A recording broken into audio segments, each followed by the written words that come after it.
Ever wonder what a lunar eclipse can teach us about life on other planets? Oh, yeah. That's what we're diving into tonight. The Uh, science hidden within lunar eclipses going uh-huh. way beyond just the spectacle of the blood moon. It really is incredible how much we can learn Yeah. from these events, both about our planet and those Yeah. far beyond.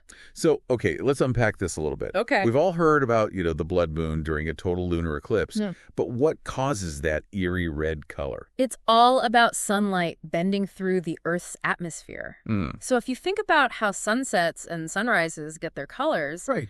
it's the same process at play, just on a much larger scale. So the Earth is basically acting like a giant lens, focusing that reddish light onto the moon. Exactly. Wow. What's fascinating is that the intensity of the red can vary between eclipses. Sometimes it's very vibrant, other times it's a darker, almost brown hue. Oh. And that variation actually tells us about the composition of Earth's atmosphere. So a deeper red means a clearer atmosphere, Right. while a browner red might indicate something like volcanic ash. You got it. Wow. After a major volcanic eruption, the moon can appear much darker during an eclipse because the ash particles scatter more sunlight. That's really thought-provoking. Yeah. So even from millions of miles away, a lunar eclipse can reveal the impact of events happening right here on Earth. It's like the moon is giving us a report on our own planet's atmosphere. Wow. And it's not just about Earth. Lunar eclipses also help us understand the moon itself, Okay. especially with modern technology like NASA's Lunar Reconnaissance Orbiter or LRO. I've heard about LRO. Yeah. Doesn't it have to go into a special mode during eclipses because it relies on solar power? Right. Right. When the Earth blocks sunlight during an eclipse, Yeah. LRO needs to conserve energy, so the team carefully plans its orbit beforehand to maximize battery charge. Okay. Then temporarily shuts down certain instruments during the actual eclipse. So it's like a carefully choreographed dance to make sure that LRO can keep gathering data even in the darkness. Exactly. I'm curious, what kind of data is LRO collecting during these eclipses? One of the most interesting things LRO has revealed is that the moon's surface cools unevenly during an eclipse. Some areas cool faster than others, which actually tells us about the composition of the lunar surface. That's amazing. Yeah. So by observing how quickly different areas cool down, scientists can figure out what those areas are made of. Precisely. Wow. It's a subtle but powerful technique that's given us a whole new perspective on the makeup of the lunar surface. This is making me rethink my whole understanding of lunar eclipses. Yeah. I always thought they were just visually stunning events, but it turns out they're packed with scientific value. Absolutely, and we're only just scratching the surface of what we can learn. Right. As we continue to send more missions to the moon, Yeah. lunar eclipses will become even more valuable research opportunities. That's incredible. Yeah, it really is incredible to think that something as ancient as a lunar eclipse can still be such a powerful tool for scientific discovery, and we've only just begun to explore its full potential. It's funny, we're talking about all this cutting-edge science, but for centuries, lunar eclipses were shrouded in myths and superstitions. Oh, absolutely. For many cultures, a lunar eclipse wasn't a scientific event. It was a sign of bad luck or a disruption of the cosmic order. I remember reading about how some ancient cultures believed the moon was being devoured by a monster. During an eclipse, they would bang drums and make noise to try and scare it away. Those stories are so fascinating. It really highlights how humans have always sought to explain the world around them, even when the real explanations were beyond their grasp. But beyond the myths, lunar eclipses also played a crucial role in shaping our understanding of time and the cosmos. Exactly. Ancient civilizations meticulously observed the patterns of lunar eclipses and used them to develop sophisticated calendar systems. So in a way, lunar eclipses helped us understand the cyclical nature of the universe and accurately mark the passage of time. Precisely, and that knowledge was essential for agriculture, navigation, and even religious practices. It's amazing to think about the profound impact these seemingly simple events had on human civilization. It really is. Speaking of impact, earlier we talked about how LRO has to adjust its operations during an eclipse.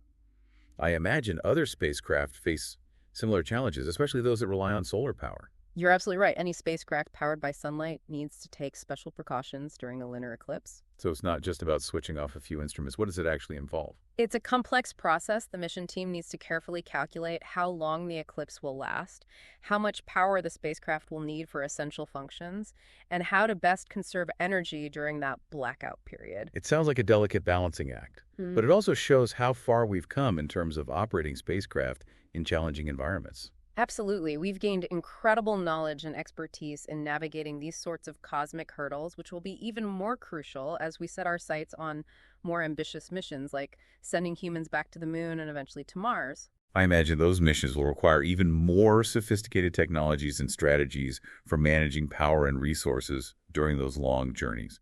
But for now, let's bring it back to Earth and the experience of actually witnessing a lunar eclipse. Ah, yes. It's truly something special to see. There's something incredibly awe-inspiring about watching the moon gradually turn that coppery red color.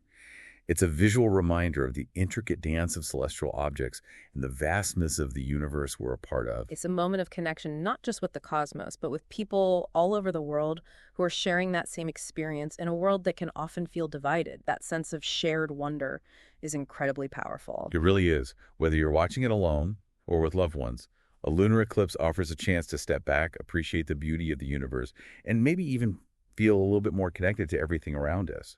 Exactly. It's a moment of reflection, a reminder that we're all part of something much larger than ourselves. And as we move into the final part of our deep dive, it's important to remember that lunar eclipses aren't just about the past or even the present. They hold incredible potential for future discoveries as well. Welcome back to the final part of our deep dive into lunar eclipses. We've explored the science, the history, and even the personal impact of these celestial events. But I'm really excited to delve into the future. What's next for lunar eclipse research? What are scientists most excited about these days? Well, one area that's generating a lot of buzz is the potential of lunar eclipses to help us study exoplanets, planets outside our solar system. Hold on. How can observing our own moon tell us about planets light years away? That sounds almost like science fiction. It might sound surprising, but it's a clever technique. Remember how we talked about the Earth acting like a giant lens during a lunar eclipse, focusing that reddish light onto the moon? Right, and that light carries information about Earth's atmosphere. Exactly. Scientists can analyze that light reflected off the moon during an eclipse to learn about the composition of our atmosphere, even detect hints of life. So it's like using the moon as a giant mirror to study Earth's atmosphere in a unique way. But how does that connect to exoplanets? Think about it this way. If we can do this with Earth, imagine applying the same principle to observe the atmospheres of exoplanets as they transit in front of their stars. Ah, I see. So instead of the Earth blocking sunlight from the moon, we'd be observing an exoplanet blocking starlight from reaching us. Precisely. By observing how an exoplanet's atmosphere affects the starlight passing through it during a transit, we could potentially detect signs of life on other worlds. That's incredible. It's like these ancient celestial events are giving us a whole new toolkit for exploring distant planets and potentially even finding evidence of life beyond Earth. It really highlights the interconnectedness of the cosmos and the ingenuity of scientists in using seemingly unrelated phenomena to make groundbreaking discoveries. It makes you wonder what other secrets are hidden within lunar eclipses just waiting to be uncovered. What else can we expect to learn about these events in the future? Well, as we continue to send missions to the moon, establish a more permanent presence, perhaps our understanding of lunar eclipses will undoubtedly evolve. We'll be able to observe them from the lunar surface, gather even more precise data, and perhaps even utilize them for purposes we haven't even thought of yet. I can imagine future lunar inhabitants incorporating eclipses into their daily lives, maybe even using them as a source of energy or scientific data in ways we can't even fathom right now. The possibilities are truly exciting. The future of lunar exploration is full of potential, and lunar eclipses will undoubtedly play a significant role in that journey. Well, I think we've given our listeners a pretty fantastic deep dive into the world of lunar eclipses, from ancient myths to cutting-edge exoplanet research. It's been a fascinating exploration. It has.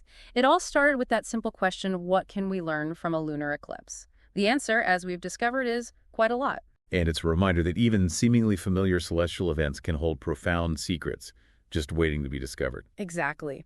So the next time you witness a lunar eclipse, remember that you're not just observing a beautiful celestial spectacle.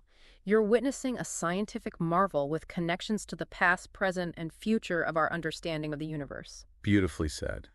And to our listeners, we hope this deep dive has sparked your curiosity about lunar eclipses.